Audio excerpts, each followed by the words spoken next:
দ্রুত সময়ের মধ্যে পবিত্র কোরআন শরীফ মুখস্থ করে বিস্ময়কর এক কৃতিত্ব গড়েছেন মাত্র ৯ বছর বয়সী শিশু মোহাম্মদ মাহদি। মাত্র ৩ মাসে পবিত্র কোরআন মুখস্থ করেছে শিশুটি। শুধু ৯০ দিনেই পবিত্র কোরআন হিফজ করেই তাক লাগাননি, ১৫০ দিনের নাজেরা মাত্র ৮০ দিনেই শেষ করেছে শিশুটি। প্রথমে অনেক কঠিন মনে হলেও অল্প সময়ে হাফেজ হতে পেরে খুশি শিশু মাহদি। তিনি জানান, কোরআন মুখস্থ করতে তাকে বেশি সহায়তা করায় ওস্তাদদের প্রতি কৃতজ্ঞ তিনি।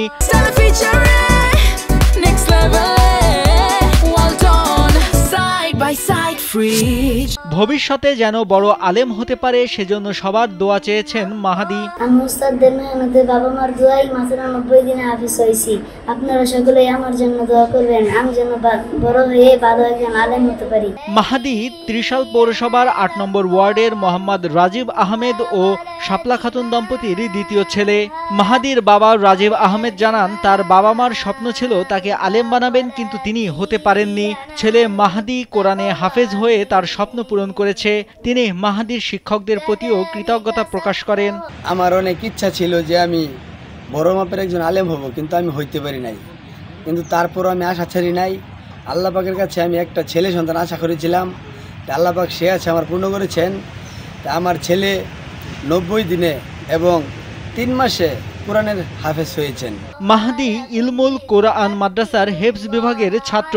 মাদ্রাসার পরিচালক হাফেজ আব্দুল হামিদ জানান, মাহদি অল্প সময়ে নুরানি নাজারা পড়ে হেফজ বিভাগে সবক শুরু করে। সবক শুরুর পর মাত্র ৯০ দিনে কোরআনে হেফজ সম্পন্ন করে। তার এমন মেধায় সকল শিক্ষকরা গর্বিত। তারা আশা করছেন মাহদি একদিন আন্তর্জাতিকভাবেও দেশ ও জাতির জন্য সম্মান বয়ে আনবে। ৩ থেকে ৩.৫ মাস এর ভিতরেই সে একজন কোরআনে হাফেজ হয়েছেন। অতি তাড়াতাড়ি কোরআন মুখস্থ করতে পেরেছেন। এজন্য আল্লাহর কাছে লাখো কোটি শুকরিয়া। আল্লাহ তাআলা যেন এই ছেলেটি ভবিষ্যতে ভালো একজন আলেম হয়ে আমাদের এই ত্রিশাল থানা এবং ময়মনসিংহ ডিস্ট্রিক্ট এমনকি আমার পুরো বাংলাদেশের জন্য ভালো একটা গৌরব অর্জন করতে পারে, বাংলাদেশের সুনাম অর্জন করতে পারে।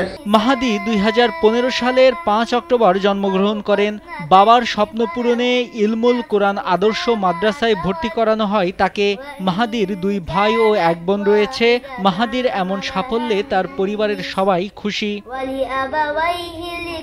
নাইমুল হাসিব, কালবেলা।